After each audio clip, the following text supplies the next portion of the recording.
we go. Are we live? We're Live.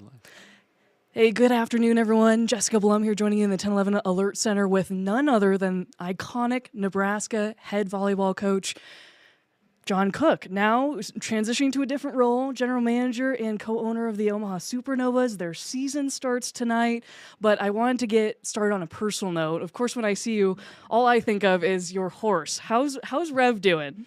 Rev's doing great. He's down in Arizona right now for the winter, so he gets to winter down there. Oh, wow. It's too cold in Wyoming and too Yeah. much snow where we live. So he's down there, and I kind of go back and forth. I make a triangle between Wyoming, Arizona, and Nebraska. So he's doing great. And I don't know if you saw the promotional we did for the Zach Bryan concert that the athletic department did to announce that Zach Bryan was coming in April. And they had me shoot it down in the arena down in Arizona, and then they did all their fancy stuff and put him in the stadium. And so anyway, we had a lot of fun with that, and because he's named after the song Revival that Zach Bryan plays. I love that. I had to ask you about that because I just feel like the connection, the cowboy, that's been a theme through your time at Nebraska, and a good time for you away in your retirement to enjoy some other hobbies that you have. Yeah, well, it gets me out of bed every day because I got to go clean corrals. So chores are good. What also got you out of bed this morning was the media trip you've been on. You were in Omaha this morning. Now you're joining us in 1011. We love to have you here. And you're talking about the Omaha Supernovas with their season opener tonight and how inspirational they have been to the state, both with the players, the level of play. I don't know if you saw yourself in this role moving from collegiate volleyball to now pro volleyball, but talk about what the Omaha Supernovas means to this state and for pro volleyball going forward. Yeah, and I got to admit, when they first said they were going to start the Major League Volleyball and the Supernovas, I'm like, there's no way this is going to go. And, of course, they've blown everybody away. And there's going to be a big crowd tonight. Next week, it's Thursday night, so it's a little tougher. Next weekend, it could be close to sellouts. So it's something that I had a hard time envisioning, and when they asked me to help with this and that I could potentially be a difference maker on helping pro volleyball get started in this country, because, Jordan Larson, for example, I mean, she played overseas for 15, 20 years, and nobody ever saw her play, and nobody ever heard of her, and you didn't know where she was. And now these guys have a chance to play in the U.S., and it's one of the great things about this current Supernova team is there's a lot of players that our fans are going to know. Merritt Beeson, Layla Blackwell, Nora Sis from Creighton, and then players that played in the Big Ten against Nebraska. So we wanted to create and build a team that the fans would recognize and relate to, and I think that's one of the reasons people are so passionate about the Supernovas, and they're just great women who are representing professional athletes. And one of the things I noticed last year when they had me go to a couple of games, I saw how many moms and daughters were there. I mean, it blew my mind, the moms and daughters, because, that's kind of a dad-son thing. You go to sporting events, absolutely. And now it's the moms and daughters, and they're wearing their little Supernova stuff. They're getting on the cameras and dancing around. Yeah, and of course they take pictures with the players and do all that stuff. And part of that's probably because of social media. You can follow these players. But that's what really kind of sold me, like, this is going somewhere. Can you speak a little bit more to how you put this team together? I think you had to go find some other players, but we also, like you mentioned, we have a couple Nebraska players now on the team. Merritt Beeson coming to the Omaha Supernovas after playing for Atlanta. And what it looks like now with Creighton players, too. You've got your hand now with a different team after being with Nebraska for so long. Well, just remember, I mean, Creighton, we went 5 with them, like the last 5 years, I think. Every match has gone 5 games. So you have to remember, we started in August. It was a blank slate. So it's like, okay, it's free agency. Everything goes. This is the day you can start talking to players, and here we go. And so our goal was to build a team around great culture, very competitive people, and again, people that are kind of, I would say, in this region or familiar with this region. And one thing I learned about the Supernovas is a lot of these players want to play for the Omaha Supernovas because of the reputation of the organization. They treat their players really well. There's a great performance team that helps them with whatever they need. The administration part takes care of them, their travel, their places to live. It's a first-class organization, and so it was easy to find players that wanted to come here and then also fit what we were looking for in culture and being competitive. Did you almost have too many people want to be here too? There were players that I think have come across the nation and right here in Nebraska, a lot to choose from to make this roster. Was there room for everybody? No. And we did have a lot of players, and that's the hard thing, about the pros. You can't take everybody. We have a salary cap we're under. We have a roster of 15 right now, and you don't have a practice squad or anything. So you got to make some tough decisions along the way. But we pretty much, the players that we went after ended up being Supernovas, and it's not that we recruited them. It's just they wanted to play here. We were able to fit them in position wise and then salary wise, and that's all the things you have to balance, and that's my job as a general manager, is to kind of balance all that. Can you speak a little bit more to that job? It's been a transition. You're a head coach, now all of a sudden doing a lot of the general manager work, the outlook of what pro volleyball is going forward in the country. What is it like having that role on your shoulders, and just what has that role looked like for you? Well, it's been a lot of fun because it's not 24/7 every day. So of course, it was chaos in August, and then the fall was very low key, and now it's chaos again, and now the matches start, and it's all for real. But it's a lot of it. I was already doing it as a Nebraska volleyball coach, just because and Danny has to do that now. Coaching used to be probably 80% coaching and 20% general manager type stuff. I think it's almost flipped probably to 70% now, general managing a program, all the things that go with it, and 30% coaching. So there's been an evolution and a change, and so this has been pretty easy transition for me because it's similar to what I've been doing. And basically, if you look at it, you're just trying to put all this group together, give them everything they need to perform their best. I mean, that's the bottom line. And that's my job, is to give them every opportunity to be the best that they can become. And you're just, I think, a figure to look up to. So people hear your name now attached to the Omaha Supernovas. That draws some attention. Some more people may want to come out to the Omaha Supernovas to catch a sighting of you or the players that you have crafted that are now at this pro level. So as you talk about young athletes and what this means for an inspiration in them, and now giving them a pathway to the professional side of volleyball without leaving the country, what does that mean to parents, to young athletes? Yeah, well, if you look at boys growing up in this state, they want to play Husker football, and then they want to be an NFL guy. And same with basketball and so on. Where girls they can dream of being a Husker and dream of playing college volleyball, but now it goes one step further. They get a chance that, hey, I could be a pro someday. I could make a living doing this. And the reality is that some of these players are going to be able to set themselves up so when they're finished playing, they may not have to work.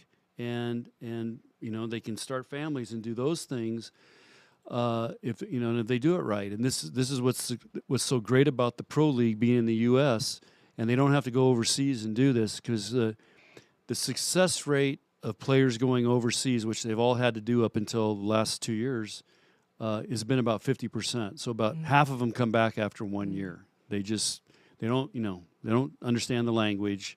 They don't know how to drive stick shift cars. That was a big thing. They might go to a country that is, it's different. It's rough, and they're by themselves. So it's a hard life. Now they get to be around their families, and we have Sarah Parsons on our team, just had a baby last year, and so she now is a mother playing pro volleyball. She's got her husband. They moved to Omaha, and so that's a cool story. And she gets to play volleyball. We're overseas. Just think about that. You're taking a baby. You're taking your husband. Uprooting your his whole job. life. Yeah. Right. And so it's a tremendous opportunity for women in this country for the sport of volleyball, and I really believe it's going to become a very popular pro league in this country. Talk about that a little bit. Your vision, not only being a part of Omaha Supernovas and taking the pro volleyball league to the next step, but what do you think it looks like in the next 5 years? So I'll give you a great example. Right now there's 8 teams in the Major League Volleyball. Next year, 3 more are coming in. Northern California, the owners of that team own the Sacramento Kings. So they know what they're doing with pro sports. Okay, so that's one like wow moment. Then Minnesota just announced, and that owner owns the Minnesota hockey team. I think they're called the Wild. The Wild, yeah. He owns them, so he knows what he's doing, and he's got the structure and the everything, the ticket people, all the they know how to run a pro franchise. And then Washington D.C., their owners own the Major League Soccer team there that's done really well. That's really neat. So you've got these 3 owners coming in that want to be a part of Major League Volleyball, and they have this pro experience. And so this is sending us a message right now. You've got some people laying a lot on the line that believe this is going to go as well. In other sports, too, and now getting their hand in volleyball, and they want to be a part of that. That is so neat to hear. Now, John, I know you have time with your horse and doing the ranching, Omaha Supernovas, but I wanted to talk a little bit about kind of a new role you took on this last season, putting on the headset. Yeah. And analyzing Nebraska volleyball and giving a pro expertise that nobody else can talk about, what Danny's doing with the team, what you're seeing with the players as it's happening. What was that like this season for you? And do you see yourself doing it more just for Nebraska, expanding a little bit more? Yes. First of all, I loved it. And again, it felt like the matches I did, it was like game day. You prepared, you had to have a game plan, you had your notes. I got to interview coaches and ask them questions. You had to know both teams, whether it was a Nebraska team or non-Nebraska, 2 non-Nebraska teams. And I really, really enjoyed it. I've gotten great feedback on it. Now, the challenge is there's travel involved. So, and this you'll appreciate this, but when the Big Ten approached me, I said, let's try it, see how it goes. Of course, after the first weekend, they're like, okay, we want you to do every weekend. Here's all the match we want to do. Like, that's a big time commitment. Yeah, I'll go until November, but November is my granddaughter's birthday.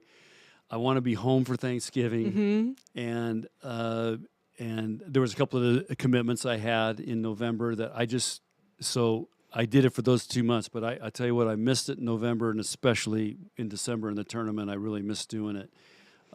So I really enjoyed it. So hopefully we'll see they want me back. And but I had a lot of fun doing it. And the first one was a little shaky. I mean, you guys are such pros at this. I mean, everything's going on.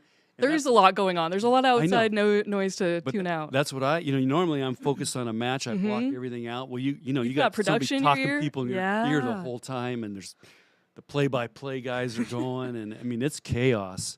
But it was fascinating because to prepare me, they had me go and watch a match in the Fox truck on this very first weekend of the showcase at PBA, and they brought their main truck in like they do for NFL and all that stuff. And it was just like, you sit and watch this. I mean, it was unbelievable. Huge production. What was going on in there for a volleyball match. And these guys are pros. And, I mean, you had that here, too. So it's much respect for what you guys do in this part of the industry. And again, you got to be a multitasker.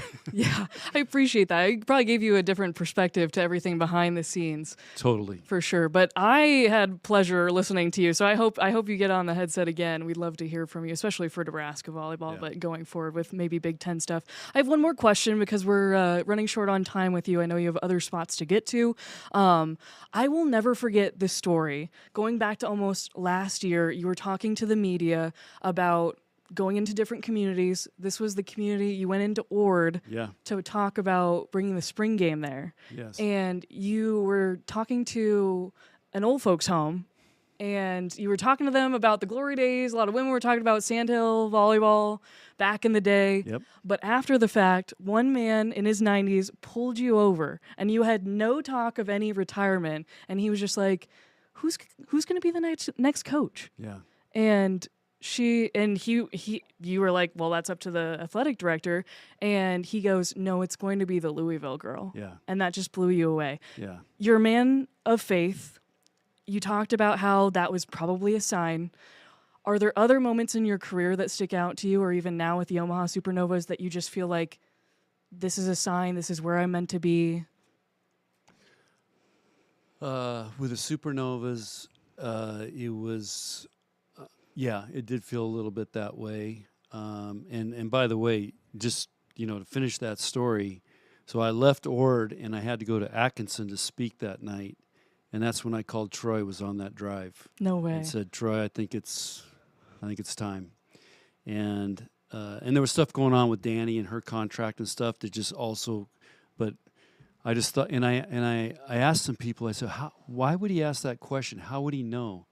And I just think there's older people who have wisdom and instincts, and they've been seeing the world, and I almost can guarantee you he was an old farmer, rancher out there, and was in this home now, but that was a moment. And again, one of the things that helped me with Supernovas, Diane Mendenhall, who I hired as my first director of ops in 2000, did a tremendous job, and then she went on and worked with the chancellor and with the athletic department. Then she was Lincoln Community Foundation, so she's been all over. Oh, wow. And she came back to volleyball with Supernovas, and I mean, she's as good as executive, president, leaders, administrator you can find, and she was the one that really kind of had that same talk, like, I think you can be a difference maker, and we want you to come and do this. Because at first I said, no way. I mean, I just retired, and she convinced me that, and I'm really glad, because like today's been a really cool day. I get to be with you guys, and I was in Omaha, and it's we're selling a new thing in Nebraska that can be the leader in the country. Such an honor to have you today, kind of bringing it back full circle. I want to remind everyone that the reason John is here is because the Omaha Supernovas open play tonight against San Diego Mojo. Is that how you say it? The Mojo. Can you give me a little scout report? Have you looked into them, kind of what they've put together in the offseason? Yeah, they have, the interesting thing, their coach is Elisa Glass. Okay. And if people remember, she was a setter for Penn State when they went on the great run and won, I think, 4 national championships. And she was a setter that went on to play in the Olympics, and now she's the coach there. She ended up marrying an NBA player, and so that's the one thing. But they completely rebuilt their whole team. So kind of you don't really know what to expect, who's going to be on the court. So this is going to be the talk before the match is get ready to make adjustments as we start the match. Well, exciting. That match will start at 7 o'clock tonight at the CHI Health Center. Be sure to tune in. If not, I know a lot of people will be there. It's going to be a big crowd tonight for opening night. Yeah, and there's some special guests that they're going to introduce tonight. That's the other thing they do there. I've met the couple matches I went to. I mean, they had me sitting next to the guy that runs off it. He's like third in command of the president and General Cotton, and they'll have some other really cool people they introduce. There's a special guest tonight. I'm really looking forward to meeting her, actually. He's dropping a little tease there for you. Total tease. Well, we appreciate your time today, John. Thank you for stopping by down here in Lincoln. You're going to have to get back up to Omaha for tonight, I'm sure. But we appreciate everyone tuning in, and until next time. Okay, thanks. 1011 News is everywhere. Nice work. Nice work. Download our smart TV apps and follow us on social media at 1011 News.